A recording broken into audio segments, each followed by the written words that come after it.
What's up? I'm Hawk, the host over on Infinity HD Productions, and I'm here with... Hey, all you fans out there. This is Libris Blood. And this is the first episode of our joint project. This is our new podcast called 360 Perspective. So, me and Hawk have been friends for, I want to say 2 years now? 2 years. That's about 2 years. And we decided, like a while ago, that we wanted to do a joint project between our two channels. And we sat down for coffee and we actually came up with the idea of doing a podcast. Oh, am I too close to Well, the issue is your arms are on the desk and it shakes. Oh, sorry. So, yeah. If you can't tell, I like to lean into the mic from my videos. Like, it's a habit. But, yeah, no. We were sitting down, we were having coffee, and the idea of a podcast came up because we usually go on these tangents or these rants when we're talking. Originally, the title was going to be Side Chat. Turns out that's already taken. Yeah. And then we, Hawk didn't want something with rant in it. He suggested 360 perspective. And we checked, it was open, it was available, so we rolled with it. It was actually pretty good. We did try a lot of different ideas for what the logo's gonna look, so we hope you guys like the one that we have. But yeah, so throughout the podcast we're going to be actually using our real names. But for the sake of trying to find us online or finding us on YouTube and all of that, my channel's name is also Libris Blood. I just use my name for my channel. We both actually run gaming channels. Yeah. I haven't had too much content over the past, I want to say year. College has been a bit rough this year, but with summer starting up, I'm trying to get back into it. Yeah, and for me, I started last summer. I had a YouTube channel a few years back. That makes me sound really old, but I had a YouTube channel back when I was in, I think, middle school to high school. Worked. I think it was like middle school to high school. That was when I started my first YouTube channel. That kind of died out for me, and I started one up again last summer, actually. I have a few games. I have learned a lot in my last few months of actually doing recordings. If any of you have watched my videos before and you have seen the newer ones for our new series, which is Notch, that one is the only one where I actually use a real mic. It's the same mic we're actually using now. It's a lot better than using my computer's default mic because in that you get a lot of feedback from the actual computer. Yeah. Just in case anyone is wondering, we're using my Blue Yeti microphone. Fantastic microphone, high quality. Also not sponsored. I just realized that sounded like a hashtag buy. Yeah, no. Sell out. This is not... Sell out. Everyone in the comments. This is episode 1, too. But no, Yeti mics are actually really nice. Any of the microphones from Blue are actually really high quality, excellent. This isn't us, like, trying to be sponsored by them, but, like, this is actually a really great product. I actually love these mics. Oh, yeah. I endorse them 100%. I love these microphones. I actually, I picked one up too. Different color than yours, but like I picked one up with a bunch of attachments. Why you gotta bring color into this, man? No. Well, because yours is silver. That's gonna stain. I have so much stuff in my room. You took my comment way too literally.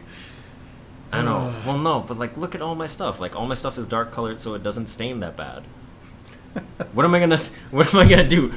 Drop like liquid white Crayola all over my stuff? Oh, actually, what you could do is spray bleach at it, and then it gets little splotchy dots. Yeah, spray. When am I ever gonna use bleach? One time in high school, so I got this brand new black shirt. I'm sorry, we're just going off on random tangents at this point. And first day I'm wearing it, I got the shirt for my birthday. Kid in art class takes the bleach bottle and sprays it at me. And I'm like, what the fuck, kid? What the fuck? You gotta be kidding. Oh, so this is for my channel. Like, it's a PSA, not really a PSA, but like, in case you're wondering, yes, I will be swearing in this. It doesn't pop up a lot on my channel. I don't know why.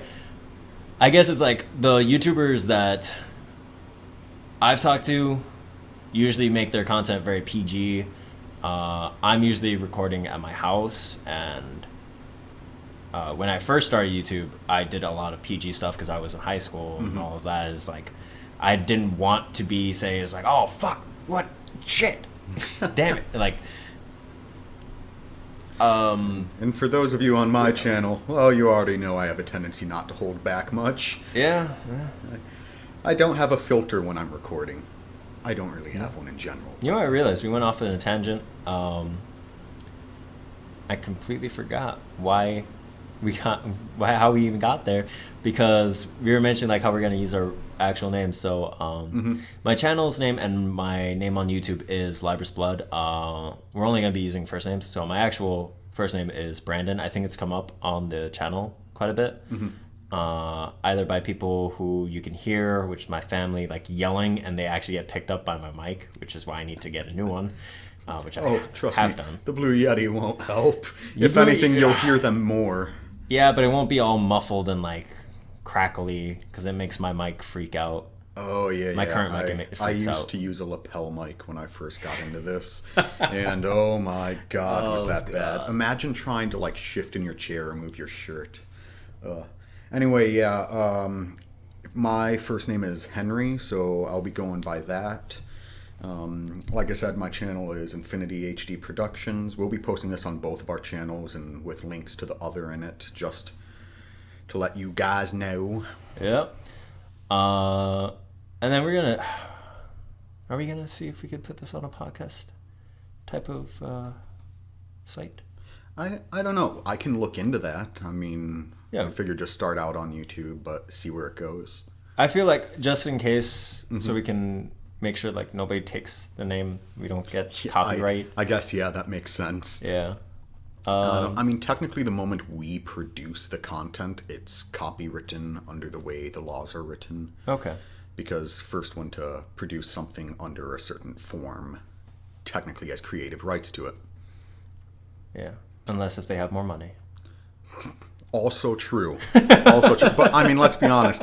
If Google wanted to buy us out, I'd sell it. I'd probably, yeah. If it was really that much of an issue. Oh, yeah. Yeah. Your chair is not as easy to like get closer to the mic. No, yeah, my chair is a leather squeechy sound. Like, goddamn. Oh god.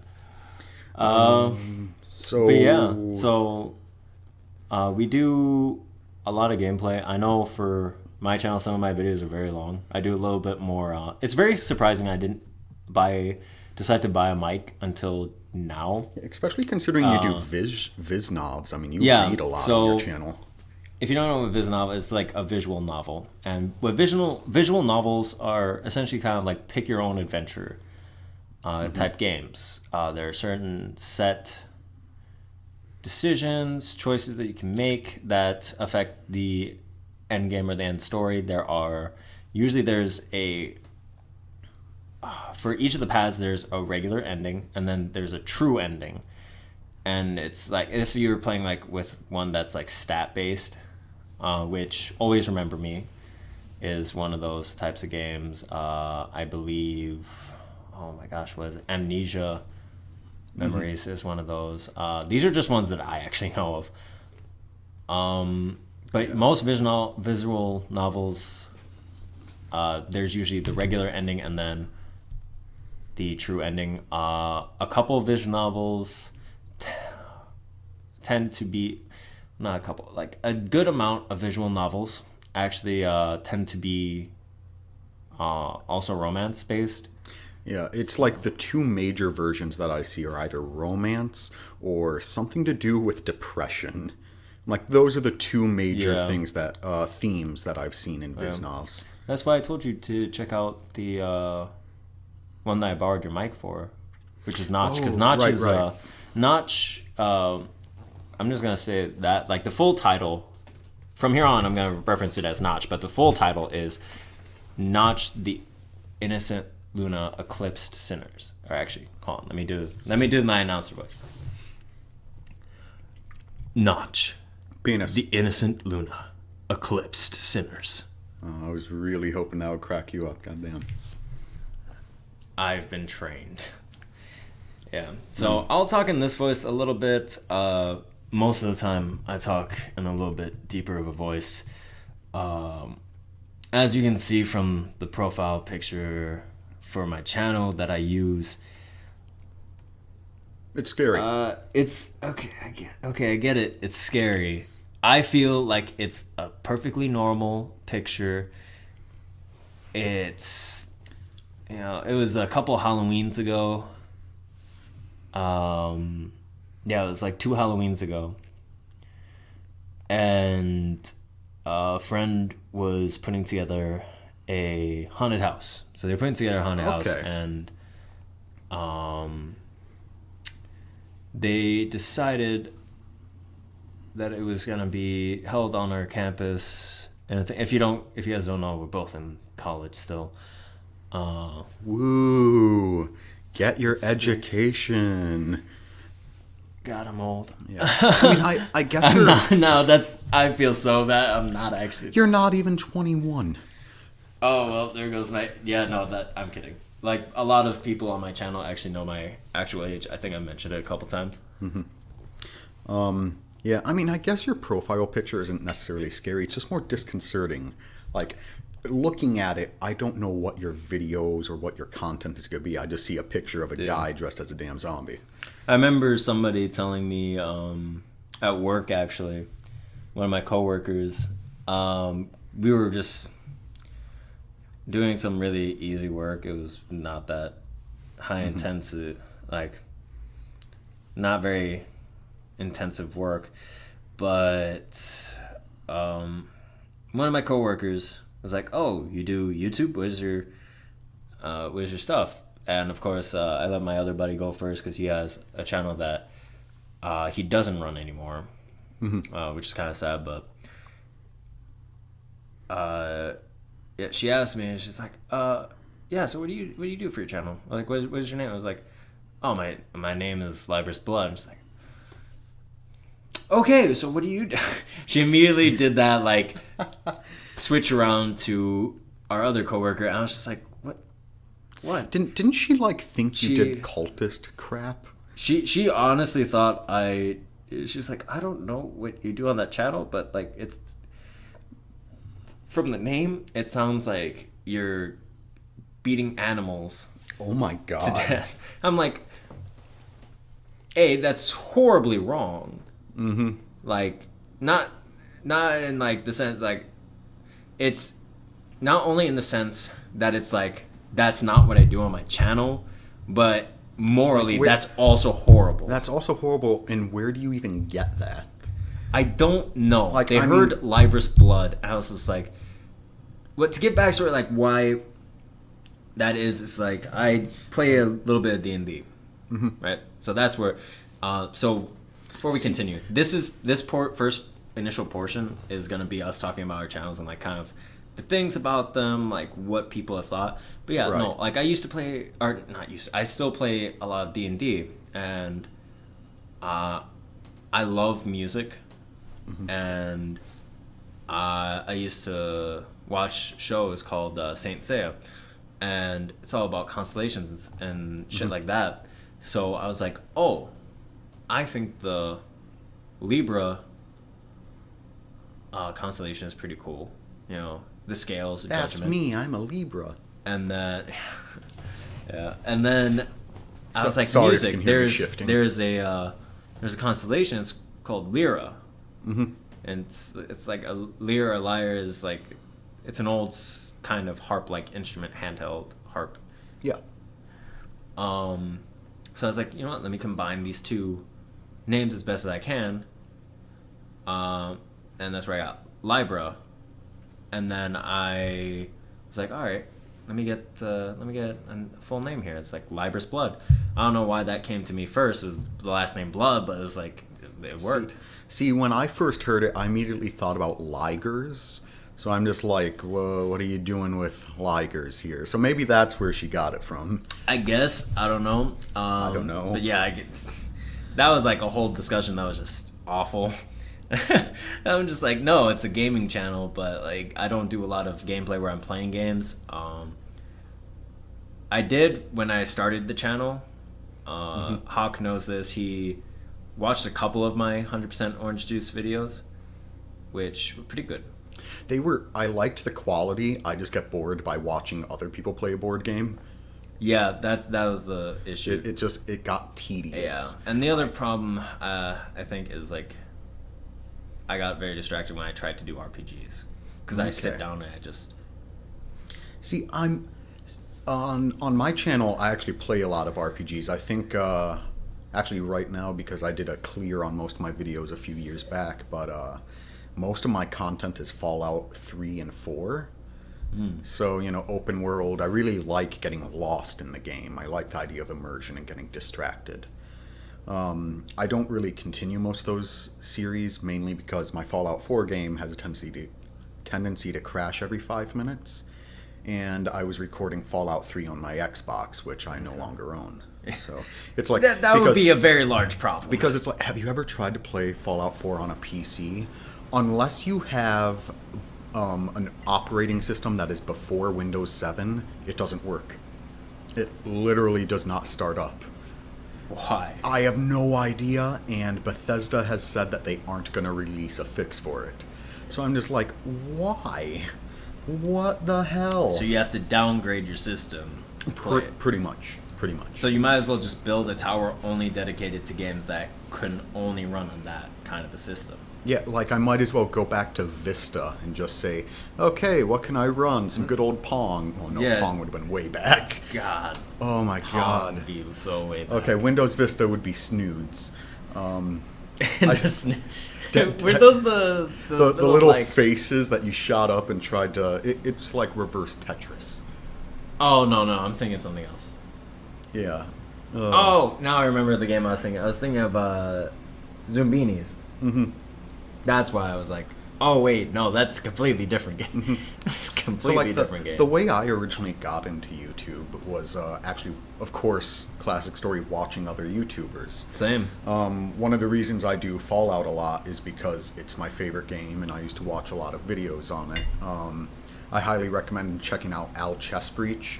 Love him. He's the first guy I ever subscribed to. And then I take a lot of inspiration from like a kind of sketch type art on YouTube. So like drawings or machinima. I'm a big fan of Rooster Teeth. I like Red versus Blue. It's wonderful. So that's why one of the things I like to do is I like to write scripts and hope I can at one point get into machinima. Yeah. I mean, you have very good concepts. Yeah. Like a lot of this, because like me and Hawk are actually roommates. For only like a few more days. For only a few more days. We'll still be like, what, 2 floors away from each other next year? Maybe. Because I'm trying to... Oh, yeah, you're switching out. I'm switching like rooms. Trying to.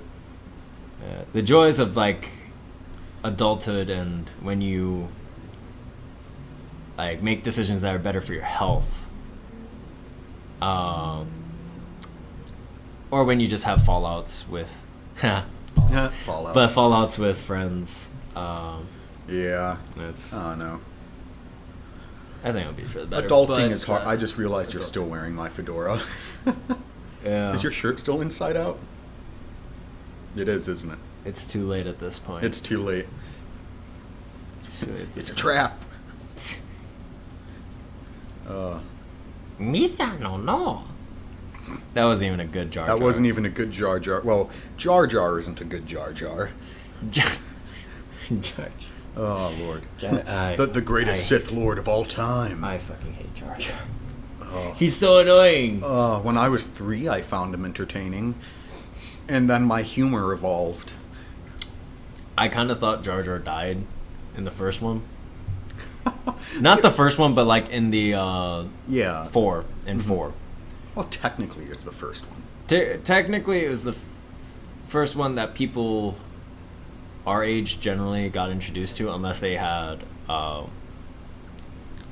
real Star Wars fan Like parents. for parents. I don't know. My parents lived through the 60s, 70s, and 80s. So, like, late 70s when Star Wars came out, that was the bomb. They would tell stories about how people saw it 8 times in a row for those special effects. And I'm sitting there like, that's a plastic model there. That's real nice workmanship. Craftsmanship, I mean. No. I remember my dad's like a big reader and kind of a film buff. So I've seen quite a bit of films, or quite a few films that are really good. I remember as a kid, I think I was like 6 or 7. My dad let me watch Braveheart with him. Oh, sweet. It was such a good, like, nowadays some parents won't let their kids watch that kind of stuff, but I'm just like, oh, dude, I loved it. Well, the only reason I wouldn't let someone watch is because of Mel Gibson, but that's a whole different thing. Have you ever noticed in that movie there's a scene and there's a car in the background? Oh, God. Oh, it is incredible. I've seen it quite a bit, because I've done reports on it for like school, but like I've never noticed that. It's like there's a battle scene, and when they go to charge, you can just see this white car driving in the background. It is hilarious. That's what they get for hiring an Australian. No, I'm kidding. Oh my God. To anyone from Australia, that was my a joke. uncle's from Australia. Oh, well, no, he lives there. Or my cousins are from Australia. Is that the same French cousin? No. Oh, thank God. No, I have family, like, my family is actually very expensive. It's very weird. I was about to say, you're Filipino, you're like 3 or 4 different things. I'm and Filipino then your family, and Puerto Rican. Filipino and Puerto Rican. I forgot the other one for some odd reason. What other one? I meant the Puerto Rican. Oh, I was like, one. yeah, I was like, Filipino and Puerto Rican. Filipino and a thing. We just mentioned this because, like, I have that, because Hawk told me one of these times we were going to go get food. He was just like, oh, you got this really Bruno Mars-esque kind of thing going on. Here, let me toss you my fedora. I'm just like, yeah, no shit, because Bruno Mars is Puerto Rican and Filipino. For damn sure he is Filipino. I'm not 100% on the Puerto Rican, but he is Filipino and Hispanic or Latino. Yeah. Careful about tapping the table. Oh yeah, shit. Shit. I have to lean it. Okay, no. I don't have armrests like you. Arriba. Well, hey, man, you can always sit in my lap. No. Jesus Christ. So, oh my gosh. But yeah, no. Yeah, no, my family is actually from quite a bit. Like, we move around. Well, not move around. Like, we, at least on my mom's side, so like, they live every which way. Everywhere. So, like, could you list a few countries? Clearly Australia. I know France was a thing. Australia, France, I think Africa. Okay. I think it's Nigeria. Two of my aunts are from Nigeria. Did I've told you about my African brother-in-law, right? No. Oh, sweet guy. Love the guy. Mm. Just married my sister, I want to say, this past winter. Yeah, it was one of those, like, speed marriages because he had to come to the country on a visa, and, like, it can only last for so long. No, I got you. Yeah. Okay, that makes sense. That's cool, though. Mm-hmm. Oh, yeah, because you went to a wedding last semester. Yes, I did. I forgot about that. Yep. Some things, like, are, like, beyond me. I always forget. Yeah, I was sitting there like, was that last semester, or was that like a year ago? No. Time flies. Yeah, it was in the winter. Semester. It was last in winter. semester. That's why. Yeah, no. It was Australia, France, Africa. Not Africa. I would Nigeria. assume the Philippines and Puerto Rico. Philippines, Puerto Rico. We still have some family on the islands. Okay. Various parts across the U.S. Well, naturally. Yeah, naturally. Canada. That's about it for my actual knowledge. It gets really hard to remember all of it because I have so many cousins and For some reason, I'm now imagining a Canadian version aunts of and you. uncles. Canadian version of me. I'm like, oh, that would sound so weird. Oh gosh. I don't know what you're talking about. Minnesota. I mean, that's America, but still. Yeah, it's I can't remember how to do that accent. How did you? Which accent? You know, I really don't know. I really don't know. Okay. So you were just gonna make sounds at that point. Yeah, pretty much, yeah. Okay. Yeah, if you guys haven't noticed, like I have a pretty vast range for my voice. Yep. Didn't you just move from a baritone up to what are you? I'm not a full tenor, no. You're not I'm a full still a tenor? baritone. I can Okay. just hit more tenor notes now. Okay. So I can go pretty low in my voice. James Earl Jones. I could never hope to be James Earl Jones. Life goals: James Earl Jones, Mark Hamill. So 2 Star Wars characters? Yes. Dear Lord. Okay, well, yeah, but I grew up with Mark Hamill, not As really the remembering Joker. him for Star Wars, but like As the Joker. as Joker, yeah. Yep. It's iconic. He does the perfect Joker voice. I actually kind of want to see a live action movie where they just dress him up as Joker. I would totally be down for this. Right? Wait, there's some Well, lines. he has for the Joker. face for it. He does. I just don't think he wants to do it. Here, Just- let me look up some of the lines. Okay. So talk about your channel. So You're going my- on a lot about mine. My channel. Oh, I don't really know. Right now I'm writing a script for a Grand Theft Auto based machinima. I advertised that in a trailer like 2 years ago, and then the project disappeared. I just recently found the original draft in my Google Drive. Other than that, I'm trying to look into updating at least weekly. I'm hoping to switch to a bi-daily schedule. Not quite sure what I want to record though. I used to be really big into AAA games, but they're just so expensive, and my issue with games these days is companies have a tendency not to actually finish them. And that just really puts me off, so I've been moving more into the indie direction lately. You find those lines yet? Trying to find them so that they're not in a YouTube. It's fine. We can risk being demonetized, mostly because this won't be monetized. We're too small for that. Yeah, I never. Bum bum bum bada bum bum bum bum bum bum bum bum. Oh my ba-da-da-da-dum. gosh. Keep talking about your channel. What more is there to talk about? I've covered most of my content. Let's see. Alright, I guess like I'll. I mean, originally my channel was intended to be a collab-based channel. I had some friends that I was going to bring on, and we were going to do like a group. That's why I switched my original channel name from Hawk to Infinity HD Productions. I wanted it to be more of a company, like a group that could come together to do stuff. So yeah, I'm mostly just looking to do some creative things and throw that out on the channel. Were you about to say something?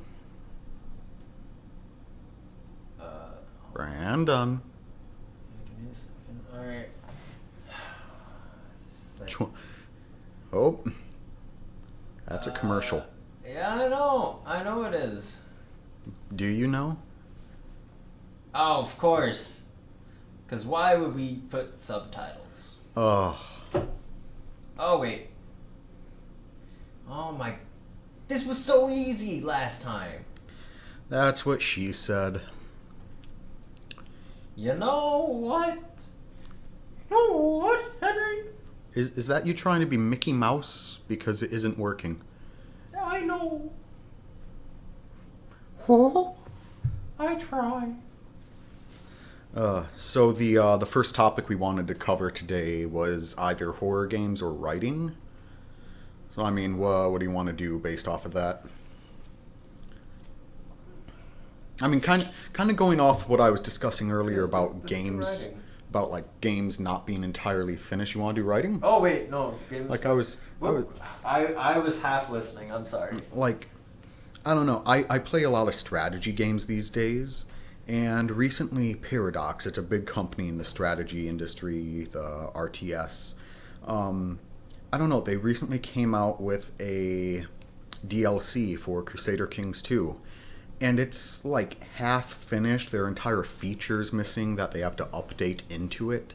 And I'm like, why would I spend $15 on a DLC that isn't finished?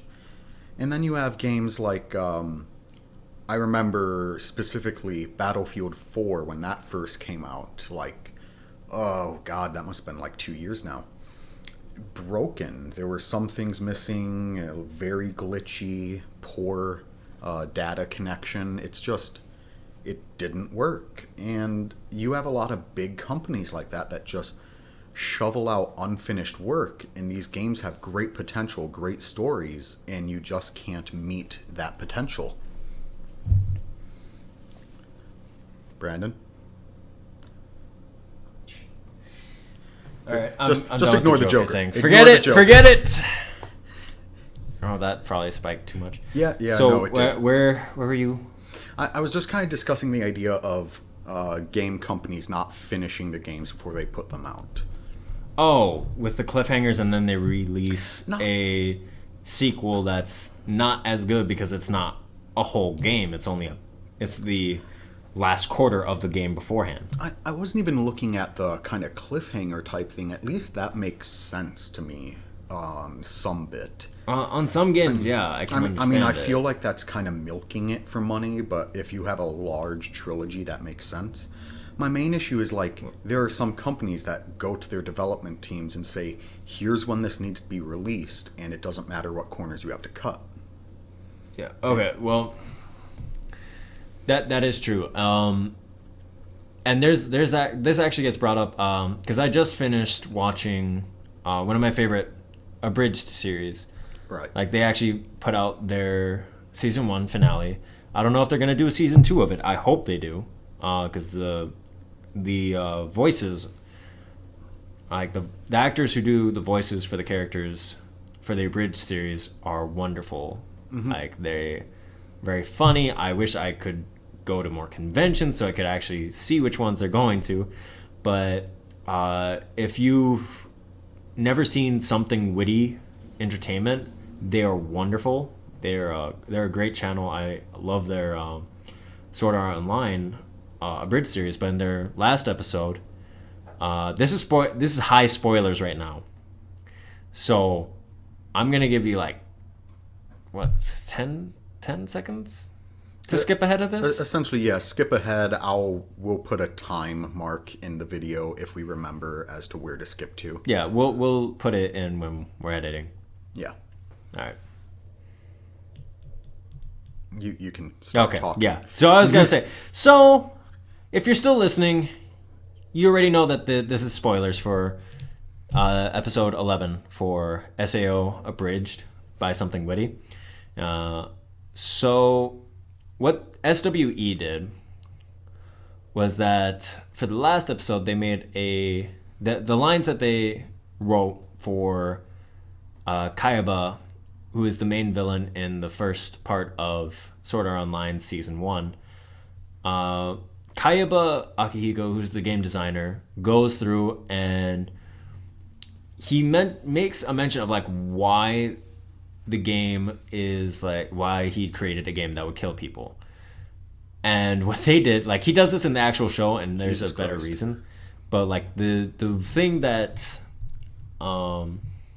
he says in the abridged series is that it was a mistake because he was being rushed by his company to make the game, and he didn't notice there was a glitch that would kill players if they died in the game. What? Because it's virtual reality. Okay. So you're hooked up to a helmet. So it would cause essentially. like cardiac arrest or something, or your brain would just think you're dead. Like, Yeah, it would kill you. How does this work? It would just like, because it's microwave, or like it's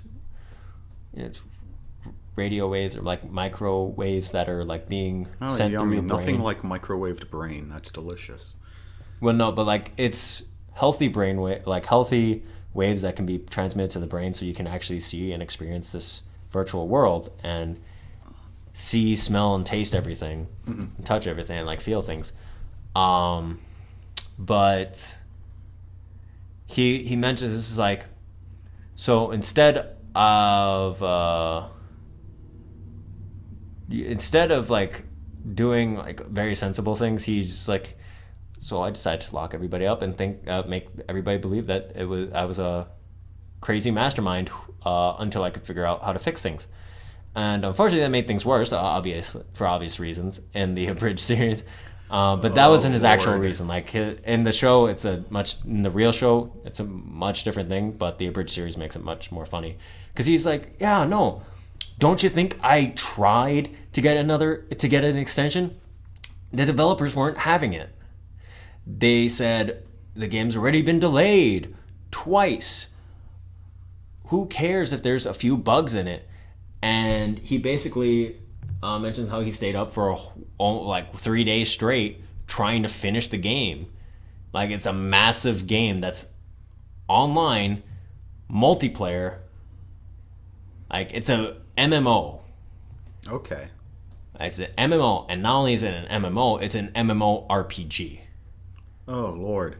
Wait, and is the first virtual reality massively multiplayer online role-playing game in their world. So, like, was there not a team working on this? There was a team, but like the way that they said in the abridged series, like this is all in the bridge series. I heard the fan go on, so it's like, yeah, because we have central.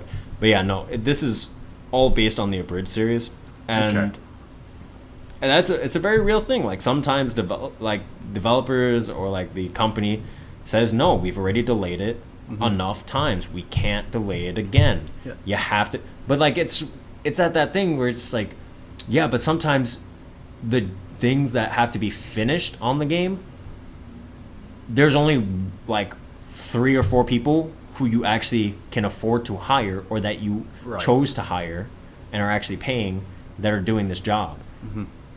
It's not humanly possible. And like going back to the more reality bit of this, like this is why I no longer pre-order games, because it became a common theme where I would pre-order something that looked really good and I'd just get burnt on it. It was essentially shovelware. And like that's really disappointing for major series that I really enjoyed. I used to love Call of Duty. Ghosts, while it was a complete game, it just felt cut off for no reason, and like there wasn't as much effort put into it. Or there are so many things. Brink, back when I used to buy games purely because it was labeled Bethesda. Broken beyond belief. I don't even think it runs to this day. It just became an issue with me. Like the DLC I recently got for Crusader Kings 2. Same thing there. You can collect ingredients in that, but up until a week ago, and this DLC came out 2 or 3 months ago, you couldn't actually do anything with the ingredients. They were just sort of there. Oh, God. Like, what was the point? That's it right there. There is no point. And this is like our slight rant about writing and gaming design. Like, we have nothing against the companies that we're mentioning. Like, we love them. Like, we love most gaming companies. Like, I do a lot more indie stuff from time to time because I find that there's a lot of talent that isn't, corporate or just like large things. It's just like maybe a couple friends who put out a game together, or like a couple people who have come from other workplaces talked Oh, yeah, and decided, all right, we're going to do this. And there are entire communities built around some indie games, like Five Nights at Freddy's or Undertale. Undertale is the big one. Undertale is a good Oh, one. love Do that not game. mention Five Nights at Freddy's. Do not mention. All right, that would be in our horror thing, and I will rant about that. But I think we're gonna do 2 different videos for today. Yeah, we'll get next week's set up, and that's when we'll discuss horror. Yeah. Because we'll record next week's today, and that way it gives me time to get the actual. It's like going off of that. Yeah, I agree. Yeah. Five Nights at Freddy's as a horror game, not great. Like just from mechanics wise, it works perfectly. I understand why people like it, but it's jump scare after jump scare, and I favor more deep mechanics than that. Nothing against the creator. I mean, he has a great success, and there is a community built around it. So nothing to take away from them. And like Bethesda, I mentioned Bethesda by name. I still love that company. I think in the realm of things, their stuff may be buggy at times at launch, but they put a lot of craftsmanship and care into their stuff. I mean, they fixed it in the end. Oh, usually. PC ports. PC ports have issues. But, I mean, most companies don't care about the PC audience. I mean, and then there's a lot of games that's just... It's weird when you think about it, and you just see these large companies that push out something that just doesn't feel like it's all the way there. Because it used to be like... I do this a lot. Is like I'll look at games and then I'll see average playtimes, and usually how I've gauged it, because like if you've ever seen the Persona series or played any of the Persona games, Didn't they just come out with Persona 5? They came out with Persona 5 and it looks fucking looks beautiful. Yeah, I saw a review for it. But gorgeous. It's they're getting good reviews. Persona is one of those things where it's a whole game. Like the game, at least for Persona, the game has actually Persona 1 and Persona 2 didn't really get into the whole movie aspect of things or spawning series like actual animes, but Persona 3 and 4 did. And the game is Persona 3 is so long, especially if you bought Persona 3 FES, and FES just extends it. The normal game is 70 plus hours. Jesus. The add-on of FES is 30 plus hours. It's a really good game series. It's wonderful. Even the first game, which came on like PSP, it's so long. The way I like to look at it, this is how I judge whether or not I feel a game is complete. Does it need DLC? Does it need an update to play it? Like, I loved Skyrim when it first came out. Oh my god, Skyrim, when was that made? 2010? I was still in high school, yeah. Yeah, like it feels like a recent game, like they still come out with new additions. But the way I looked at Skyrim was, I can play through it, and it doesn't feel like it needs anything else. I mean, you could play through it. It takes so long to get through the game, and you know what? You learn new things every time you play it. That's how a game should be. That's how it should be. It's replayability. There's some sense of adventure, something you can gain out of it. So, I'm trying to think of the game. You know what? I'm going to check something right now. But there's a game that I loved on PlayStation 2. And it was called Manakamiya, Alchemists of Alrevis. And if you've never heard of it, it's a really good game. I think it's made by the same developers who made Atelier. Make sure it's turned down before you touch that. So if you guys are wondering, I'm like lowering the volume on our TV so I can plug in Manakamiya so I can actually tell you what my playtime is on it. But like, it's a lot of high playability, in my opinion. Like I feel that's what should be valued the most. I don't understand this obsession with having the shiniest new graphics. Like I love those. I think it's nice to have, but at the end of the day, I don't care how good it looks. I want to have the mechanics down. I want to be able to play the game and not stop playing the game. And I mean, these days, $60 isn't even the max anymore. There are some games that will sell for $80, and God forbid you get the super ultra edition of whatever. It's limited edition. Yeah, like, and special DLC. Oh my God, that irritates me so much. If you pre-order a game, you get something that no one else gets, because the truth is we're ripping content out just so that we can get more sales ahead of time.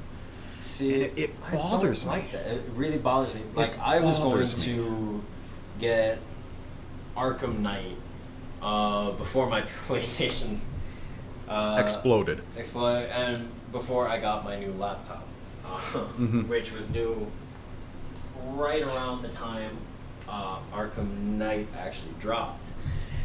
But it's one of those things where it's like, I have so much playtime for games like RPGs that don't have the shiniest graphics. Like, they're not even 3D models. They're still the regular, like, JRPG, like the little like sprites. classic sprite graphics. You know, the RPG Maker kind of stuff. That's what it looks like. Which are super fun, actually. There's a lot of stuff you can surprisingly There's do so with those much engines. nostalgia, too. Because, like, oh my gosh, the amount of time I've played Pokemon or what is it? Even though I don't play the TCG, the actual hard copy TCG, I still play Yu-Gi-Oh games every now and then. Like, I have some issues with Konami stuff at times. Like, they're a great company. I just have issues at times with, like, how they run the game. Yeah, I have an issue with TCG. their actual production standards and how the business runs. But generally speaking, Konami puts out some high quality games. Right. But So we're about to see how much, because I beat this game. I think I've beaten the game 3 or 4 times. We will see. What is that? That's clear data. Jesus Christ, how many saves do you have in this? Oh, okay, so this one's actually the first file, and then you get a clear data. Does that say 63 hours? Yeah, it's 63 hours, plus I played this one. So that's... So 74. About 74. Actually, if you look at the 56, so about 75 hours. Yeah, so 75... I've actually played this game for 75 hours. I've played through it... oh, wait, I wonder which memory card it's reading it off of, though. Oh, shit. Well, the point has been made. Yeah, I think I clocked this in at like 100 something hours, because I have 2 different memory cards. The one that's in slot 1 is the one that's always red for this game. You can't switch between the 2. Yeah. Because on my second one is actually where I played through it multiple more times. So I've been in the game 2 or 3 times now, and I still haven't seen all the endings. I haven't collected all the things. It's great replayability. See, and to me, that's why RPGs really cool. are the greatest games. Like, there's a high replayability with RPGs. And like, don't take this the wrong way. Not every story needs to be completely fleshed out. I like to have some lore, and I want the game to be finished with its main storyline. But there are some things that don't need an explanation, because it's fun to adventure and to come up with your own explanation for a lot of things. But there are often times where you don't even get a complete story. There are just holes, and it bothers me. There are. Sometimes it's nice, sometimes it's not. Yeah. Sometimes it's an actual hole that's just like, it's not even there for a purpose. Like, what is the one I'm thinking of? Gosh, I'm trying to think of the game now. Because I played so... It was probably a PlayStation 3 game, and I can't remember any of them, because it's been a while since I played PS3. Jeez. So, yeah, like, I guess that kind of touches on the writing portion, like, what do you want to portray with your story? Like, I understand why there are linear stories. That's the goal, is to give a specific message. But like, I love replayability. It's why I buy things. I want my money to stretch. I like to look at it as a dollar per hour system. That's a idea I got from Funhouse back when they first started up. The idea is that for every dollar you spend on a game, you should be able to get at least an hour out of it. Yeah. Yeah. I mean, there are a lot of games that I consistently go back to. Like, yeah, there's PlayStation 3, PlayStation 4, Xbox One, whatever's on PC, which Steam is an endless pool. I know there's so many games that like I have on my account that I have yet to fully beat at least once because they're so expansive, which is nice, but it's like there's so much of it so readily available to me. Yes. Which is nice and a problem at times. But one of the games that I bought, I actually bought it over a winter break. Decided, I can't remember which one it was. It was like either 2 years ago or 3. I picked it up. It's Fairy Fencer F. And I'm excited because the second game came out finally. Okay. I've been waiting for it because I've seen so much teaser information about it. From the website when I was looking up stuff for Fairy Fencer to find some additional guide help. Like I usually don't do that the first run through.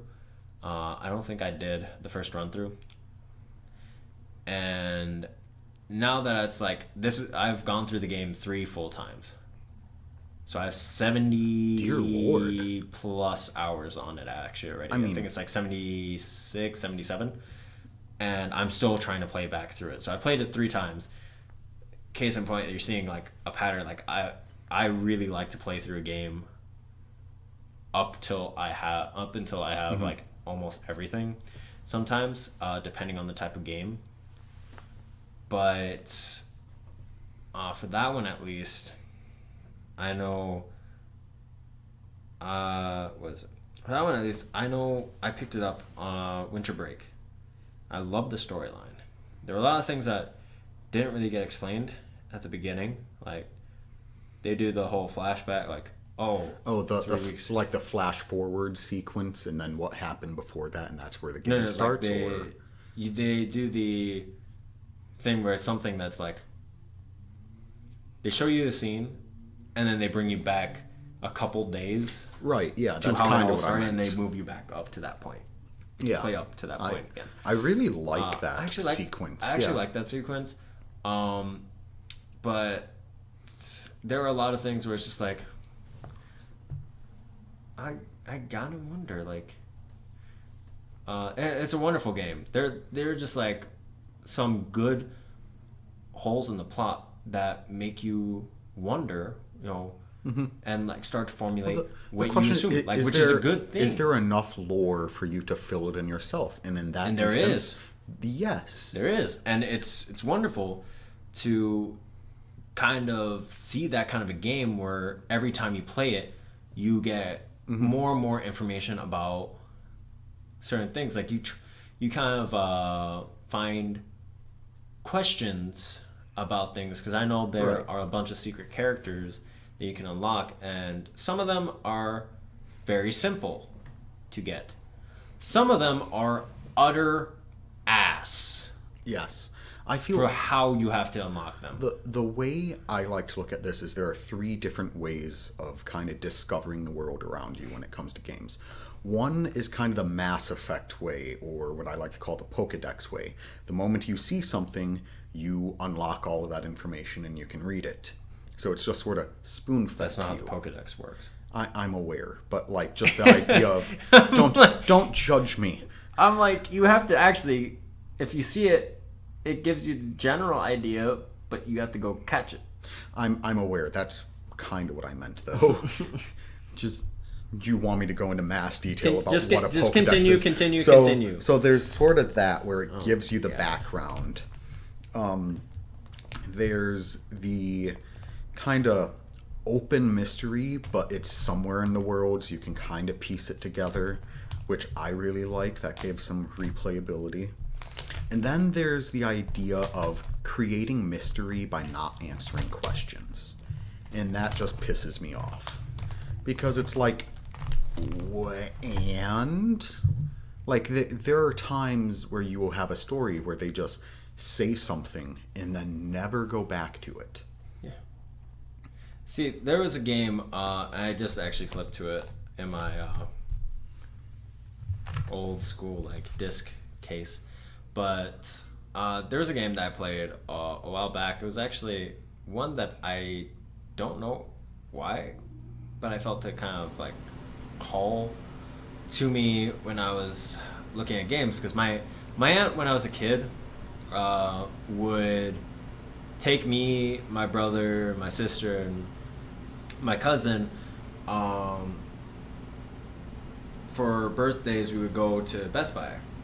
She'd Right. be like, or like if we were ever at Best Buy and it was somebody's birthday or close to it, we would all help to find a gift there, or and it was of course for the kids more than it was for like trying to find adults gifts there.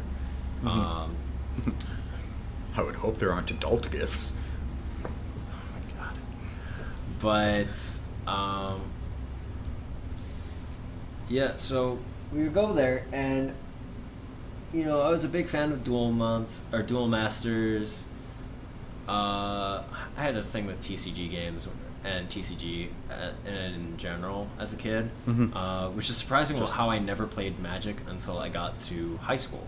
You should probably just explain to the viewers what TCG is. So TCG is trading card games. Yes.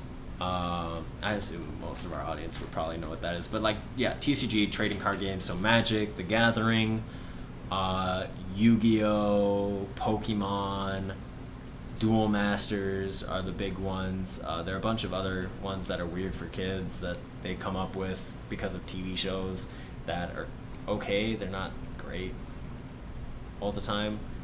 I know Duel Masters had a reboot with a show called Kaijudo, which was a very interesting take on that plot-wise and story-wise.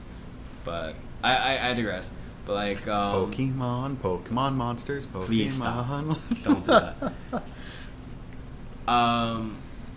Digimon also had one. I actually enjoyed Digimon's. Yeah. Was their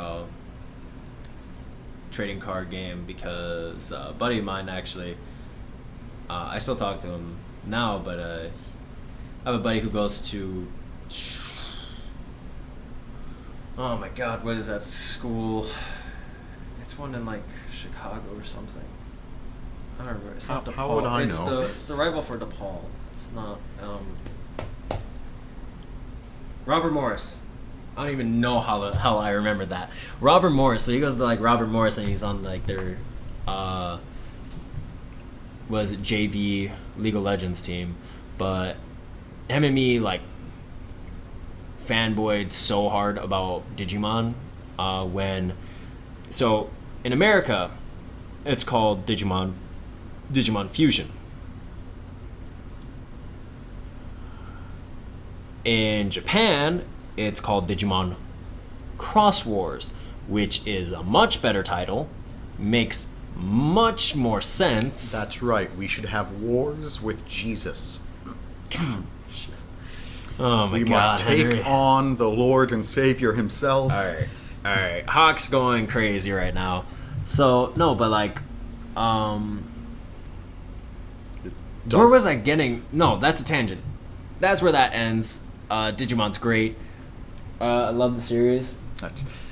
I would, if they ever decided to do season 2 for Digimon Fusion here and continue to dub it, I would love to do voice acting for it. But I realistically know that it'll never happen. So I've made my peace with it. But the game that I picked up as a kid was called Custom Robo, and they did this thing where you play through the story.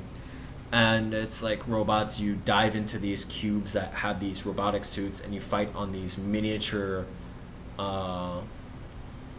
it's really weird. Like, your spirit or essence jumps into the cube with the miniature robots.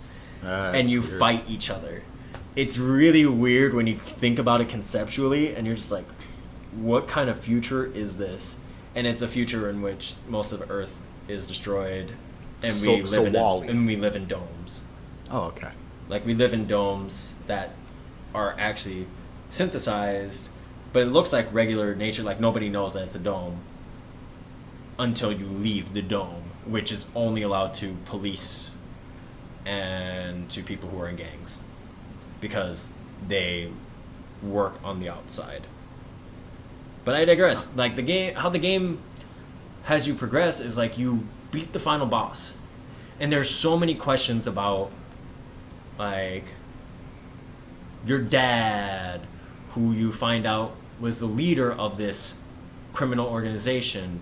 But it's like, there are questions about the dad, there are questions about your job, like, what is next for you now, like, that a great evil is gone. And there's always that cliffhanger, like, that question, and it never gets answered unless there's a sequel. And I found that there was no sequel for Custom Robo as a kid very early on. I was really pissed until a secondary mode opened up. So there are 2 story modes. There's the main one where you beat that boss, and then there's a second one where they have you training against other people. They make a whole tournament just for you.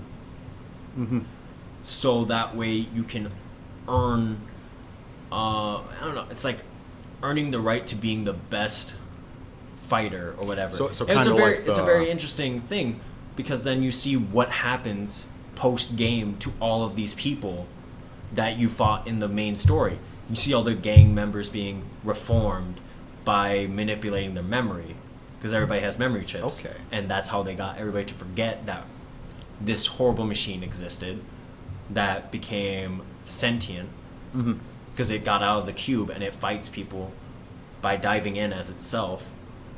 Okay. And it's like an organism robot that it's really so interesting. The secondary mode is like fighting the top 4 in Pokemon, essentially. No, it's fighting everybody in the entire region.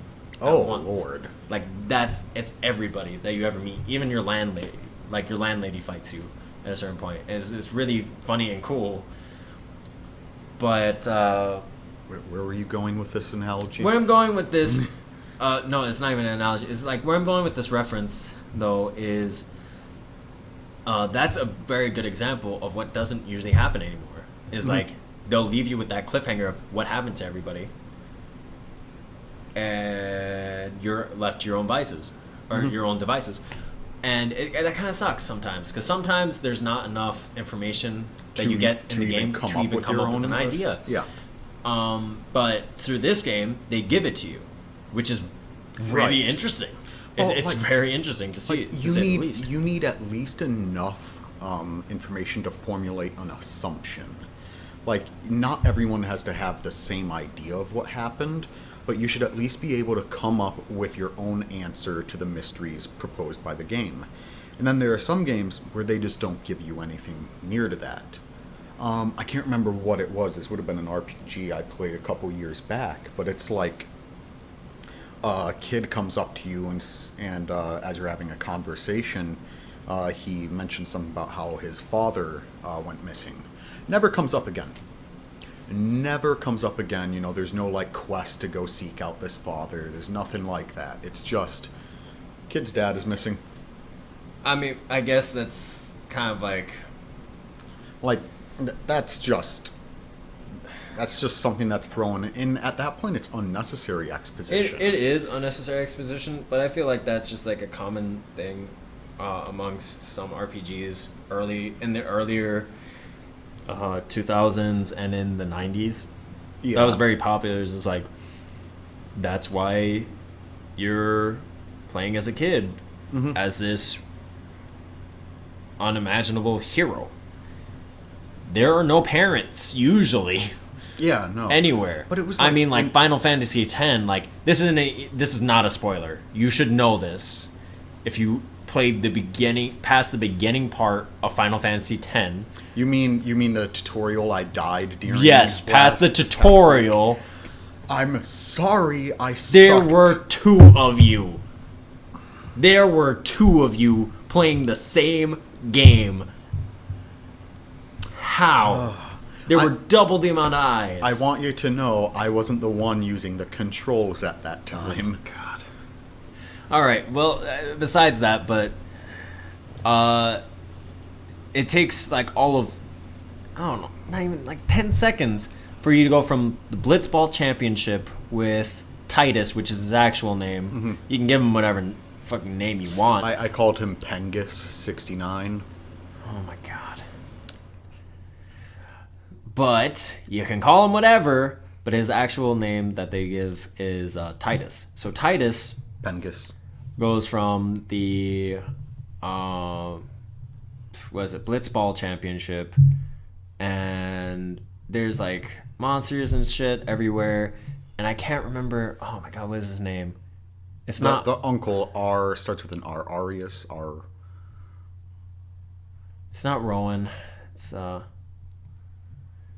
well, whatever his name is. I feel so bad because I haven't played Final Fantasy X in forever, but you get that kind of uncle, not biological uncle, but like your dad's best friend is your uncle most of the time. Like that's how they're introduced to you as a young child. Right.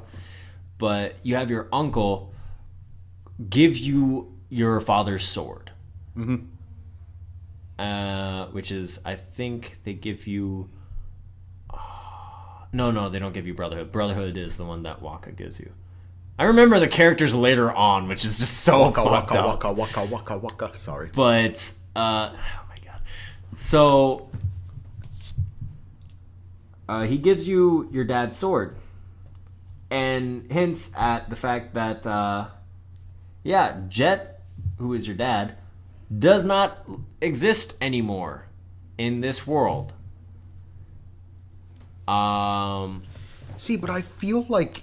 But like that, I don't know, it's a very popular thing to do for like Game Boy, but it's like at least there... PS2, PS1. At least there you know things about the father. Like there are ways You really don't know like, that you, much about the you father. You don't know about him, but you know this is his sword. This is his best friend, who you consider an uncle.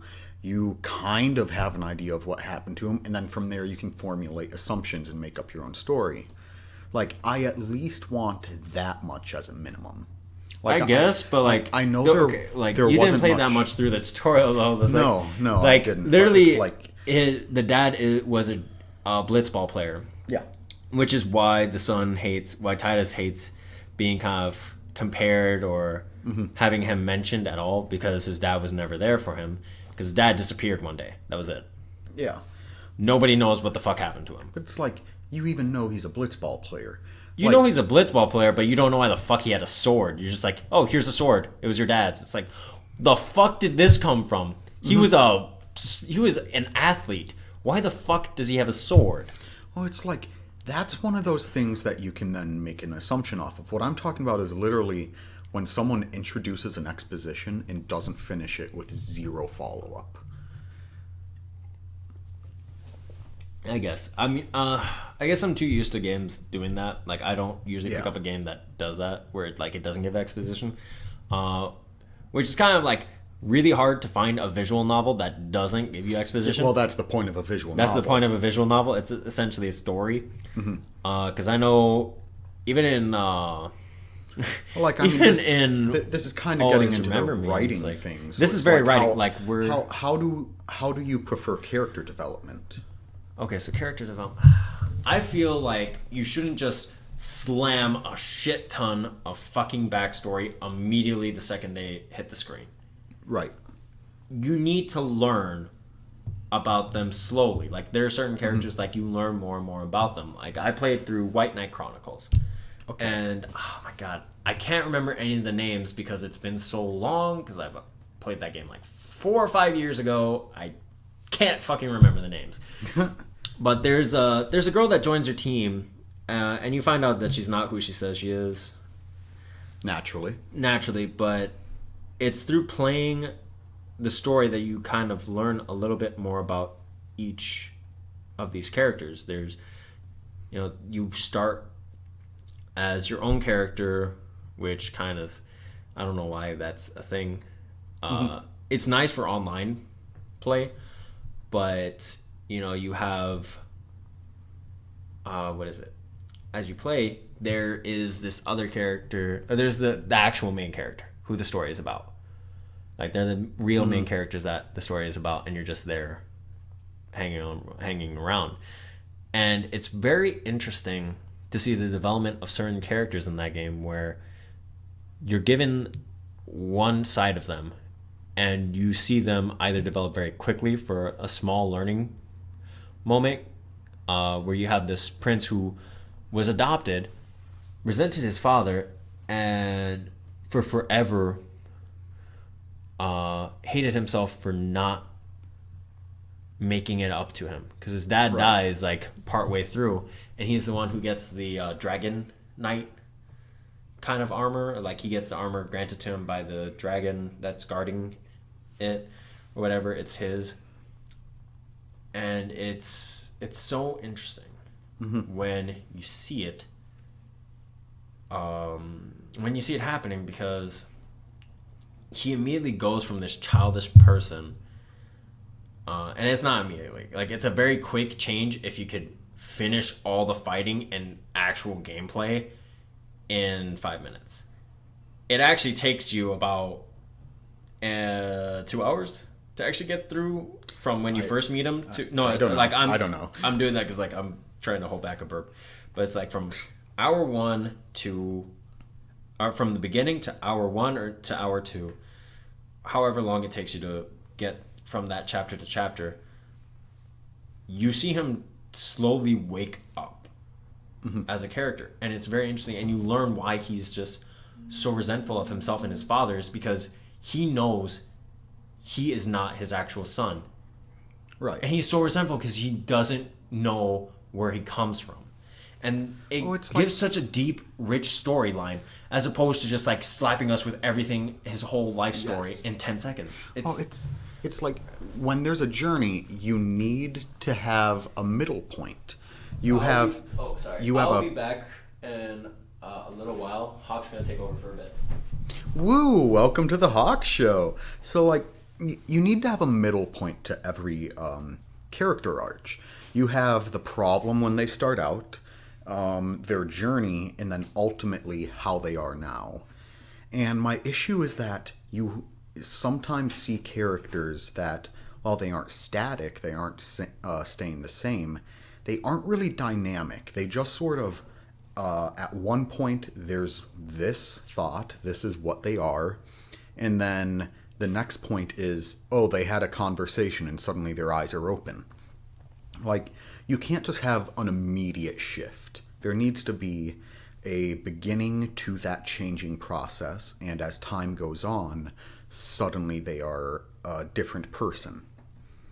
A great example of this, I was watching an anime a few weeks back, and essentially this character was extremely prejudiced towards another character for their, not really race, but like animalistic. It's a very weird anime.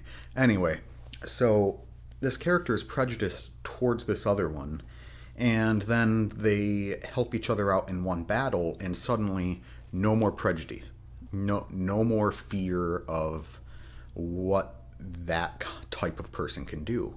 And like, I understand that there is now trust between those two, but you need to build upon that. You need to explain why there was a shift in this mental state and kind of evolve it from there. Is it just that she trusts this one person? Are there times where she will occasionally revert back to her assumptions?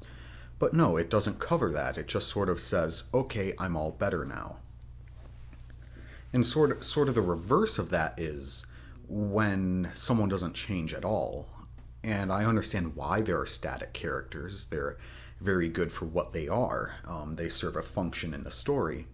But I've always had an issue with someone who is purely evil to be evil.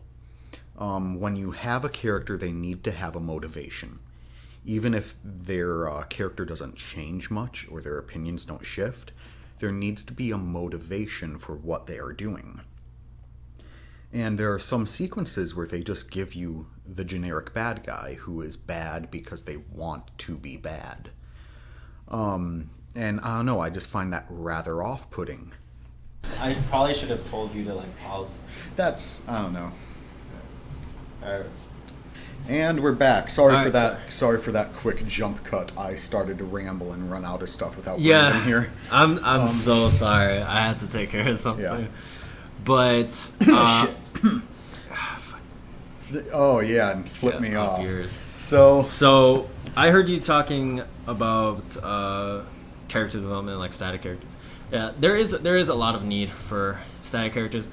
What I enjoy, and I haven't seen this in a lot of games. I've seen this in only one that I can actually speak from experience, which is actually no, I've seen it in two. I've actually seen it in two.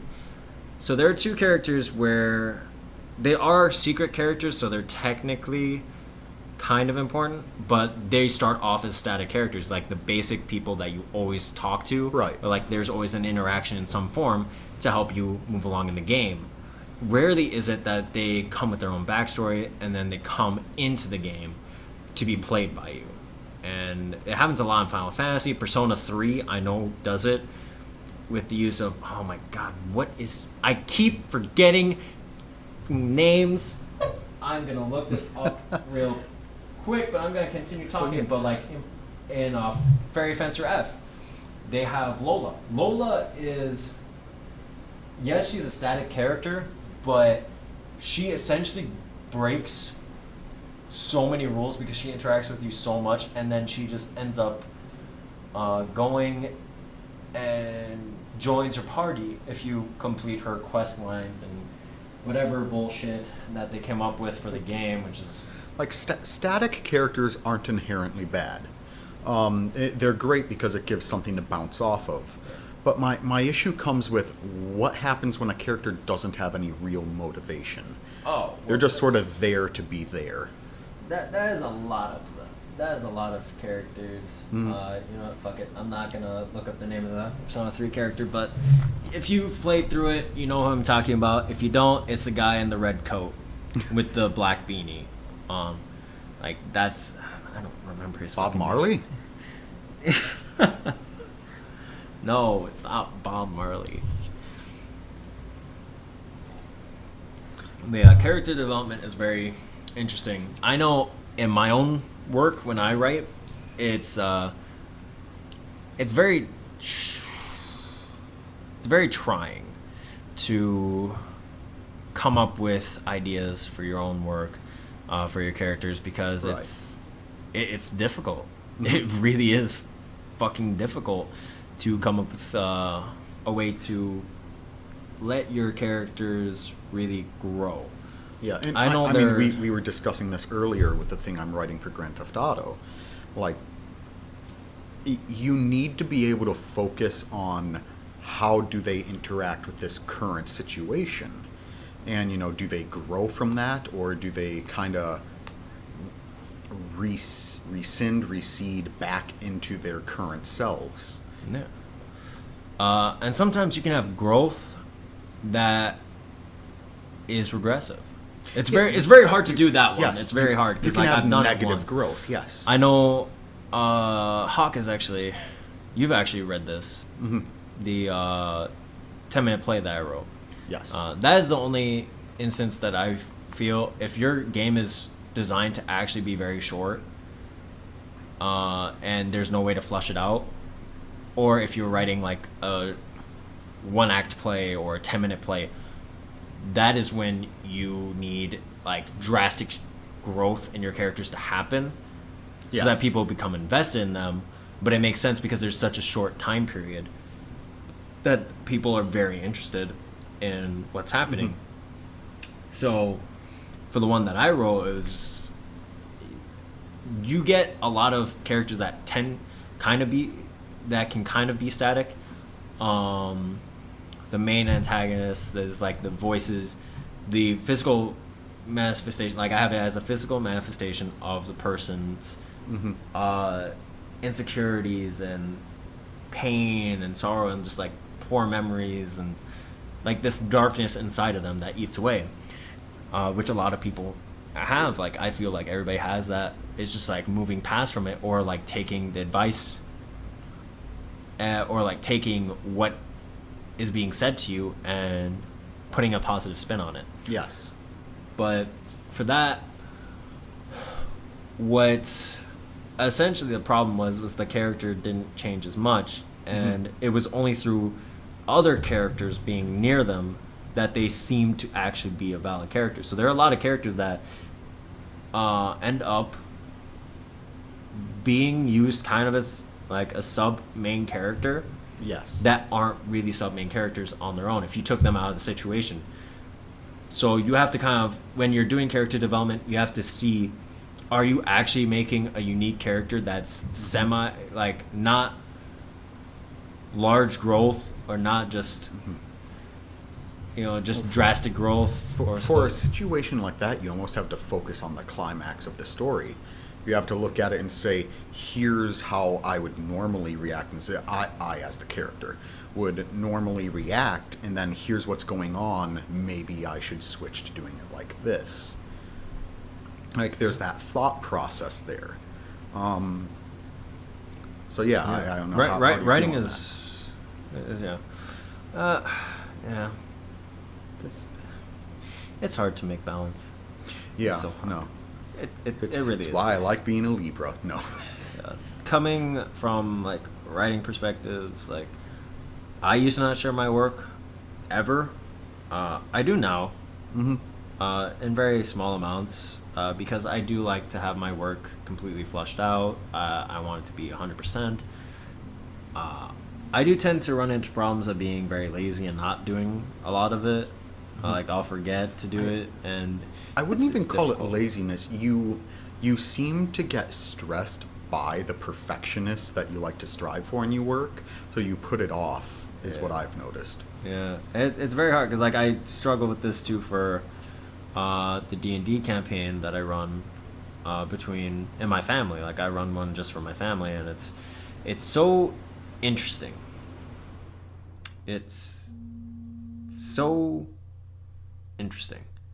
You've said when that I twice. think about it, because I use a lot of other sources, and just it's really hard when you think about it from a developer's standpoint. Because on the one hand, yes, you're making very unique and interesting material. The problem is, will it make sense? / can you actually make a large story from this? Yes. And there's a big problem with that. It's like, it doesn't happen a lot. I know I do it quite a bit, where it's just like, I will be inspired by something, and then I won't think of the repercussions or the need to expand or create that backstory. Right. And a lot of the time I feel like that happens too in writing, and it shows up in games. Because we're trying to talk in general for writing and games. We are primarily gaming channels, but we are trying to, like, kind of keep this a little bit broader. Broaden that scope. But, like... Yeah. And jump cut again. I don't know where I was starting beforehand, but sorry for that weird cut. Yep, not knock at the door. Unfortunately, one of our... Not unfortunately, like, one of our roommates happens to be an RA, so we just had a resident looking for them, and we didn't know where they were, so Yeah. we spent some time trying to help them out. But by the way, while you're standing, it's really hard for the microphone to hear you. Is it? Yes. Okay. Yes. Okay. Currently, I'm sitting back down. Currently there is 0 Spike, and Spike is back. Okay. Well, shit. I'll repeat what I said. So sorry for the weird cut. If you did hear it the first time, well, suck it up. So, so it's kind of yeah. Our roommate's an RA. One of our roommates is an RA because we have a 4-person apartment. Yes. But yeah, we had a resident looking for him. We didn't know where he was. Yeah, we don't know where he is. We're trying to, like, help so we him had to out. have that conversation. Yeah, we were really trying to help them out. Because it's checkout time right now. People are going home for summer, so they need to have their rooms cleared. Yeah. I don't remember anybody being signed up for today. It couldn't be that. I don't know. Maybe it was just another RA that I've never seen stopping by. I don't think that was. I don't think so. I think It's a human being. It's a human being. We don't know. Oh. But yeah, so back on writing. It was just such a weird fucking segue. Great segue. Great Paul Blart. I think the important thing when it comes to writing is, even if you don't think it's good, write it. Write it down, take note of it, because you can come back to it. You can come back to it. You can always flesh it out later. Yes. You don't have to have a full novel, like, day one. No. I was saying face it. Oh. Don't move the microphone. Oh, God, that's a spike. But you don't need to have the full novel written. You can have, like, maybe the name. All you need is a concept. Characters. You need the concept. That's it. And to be honest, like, I've written things or, like, come up with ideas that I've written down, and they're just broad ideas. And I've come back later and ended up writing, like, pretty good baseline stuff. Mm-hmm. And ended up, like, I took an idea that I had, I want to say 4 or 5, no, not 4 or 5. I think I was in high school. So it was like, yeah, it was about... At least 4. At least 4 years, maybe 5. 4 or 5 years ago. And I really wanted to write a play about, depression and what it's like dealing with child psychology, because in a lot of the world it's not a large priority. No, a lot of the time people think it's like a phase. Like you used to be a psychology major, so it makes sense why you would focus on that. And a lot of the issue with me writing it was I didn't know where to start. So I had that idea, and I wanted to make it more when I first started, I wanted to make it more fanciful, more fantasy-esque. And it was really weird for a while, because it was like, it was going to be a novel that, sorry, I keep doing that. It was going to be a novel. I either have to talk louder or face the mic to get picked up. Yeah, no, I'm just like, so, I don't know how much they can hear. The issue in that I had was I had to, it probably will help if I, like, actually scooch my... Yeah, break the table, why don't you? Oh, fuck, it's not my table, it's yours. So, like, the problem I had was I wanted it to be a novel, but I didn't know how to flesh it out that much. Mm-hmm. Even if I studied enough psychology, I actually read articles, there was not enough for me to write a full novel. And the way I wanted to write it in the fantasy world manner was not going to work. So, I put the idea away for a while. I still had the idea in my head, I had a couple things written down, and I ended up changing it entirely when I wrote it as a very short, 4-page scene for a theater class that I had. Okay. I later on, 2 years later, this past, not this semester, but the fall semester, I ended up writing it into a full 10 pages. Granted, I had worked on it tirelessly, multiple times, coming back to it time and time again. I want to say there were at least, 4 to 8 drafts? Like, there was a point where you showed me this work before you were doing it for an assignment, and it was just a packet, and it was very interesting to look through. Yeah, beforehand, it was... Gosh, I want to say it was like about 8 iterations. And then from that spawned other iterations of taking it down different paths. There was always the main one, but there were side ones that I tried. Just sort of tinkering with the idea. I ended up around 15, I think. No, not 15. I'm thinking of something else. I ended up around like 11 or 12 iterations of the same work, and it just goes to show us like that one idea that I scribbled down on like a piece of notebook paper, like a napkin, flushed out into something that I was proud enough to be able to send to a competition. Unfortunately, it wasn't picked, but I felt confident enough in the piece to have it go be through. looked at. And like it was professionals. a part of a series of shows on campus, right? It was part of a series of shows, and it was very interesting. My family saw a lot of the undertones in it.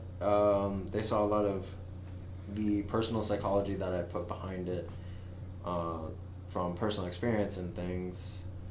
But it was very interesting for them because they had seen it and they could see and connect with it on a different level than other people could, even people Right. that knew me very well. And it was very interesting to be able to see that because a lot of people picked out a lot of different things that I wouldn't have been able to do had I just dropped the idea altogether. There are so many things that when it comes to writing, you can find inspiration from anywhere. I remember I was I'm trying to think. I was now I'm so far away from the mic. I remember that I was watching some stuff on Facebook, like some of those videos, and there was one that popped up about this artist who was digitally removing tattoos and symbols from ex-gang members. It was very interesting, and I ended up writing a very short play, not play, but like a short scene about, some gang members, the idea of newer gang mentality versus old, where you have the one that's about community and protection, protecting your family, and you have this kind of paradigm shift, in which now it's more common to find a gang that's in it for the money or the power or just the excitement of maybe being caught. I mean, and we're coming up on like an hour and a half point, so we're probably gonna wrap this up. I think we're gonna wrap it up. It'll be a bit short because of the jump cuts in there, but like, what are some closing remarks you want to make? Definitely, because writing was really the main theme for this one. Definitely, when it comes to writing, every idea is a good idea. It just takes effort. Isn't there yet. Yes, it's not going to be perfect the first time through. It's like a gem. When you first find a gem, it's usually in a rock, and you have to chisel out the actual gem from the rock and refine it to make it these beautiful rock, or like these beautiful pieces of jewelry, or these beautiful crystals that people use or buy or purchase, these things that dazzle and amaze us. It takes so much time to refine them. That's what a good idea for like a game or for a play or for a novel, like anything that you're writing, even music, even for music, it takes time, but the worst thing you can do is not write down your ideas. There's no harm in writing something down and not having it be complete, because it's really hard to come up with every little scenario or whatever, coming up with every little detail about this world I that mean, you're trying to create. even if you don't finish it, the fact that you tried is what's important there. I mean, creativity is one of the best things about mankind. It's a beautiful thing, and I feel like people should never have to feel like they should put something off or stop creating. Everybody has something that they're passionate about, and I feel like these days society is so focused on what we can obtain that we aren't focusing on what we can do. So I mean, that's just something to look at. Yeah. And I mean, character development, we hit it so hard.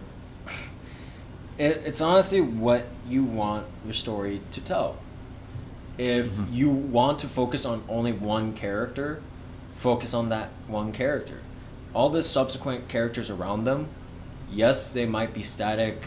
Yes, they might not have such fleshed out backstories sometimes. But if your main focus is to only tell the story of one person or from one perspective, do it. Don't try to change your story to what is the norm. Like, do what you want to do. You should never change it for another person. And that's what's so crucial when you create characters for your worlds, or for your novel, for your play, your game. When you create those characters, you have to make that decision. Is this going to be about their journey, or is it going to be something that they will change along this journey, but it's more about the journey than it is about the people in it? Right. It's a very crucial decision. Okay. So bouncing off of that, this has been our first episode of the 360 Perspective podcast. This has been Hawk with Infinity HD Productions. And Libris Blood. From Libris Blood. I don't even need to say from whatever channel. It's like just Libris Blood. Look me up on YouTube. You plebe. No. Well, thank you for coming out. Have a good one. Catch y'all later.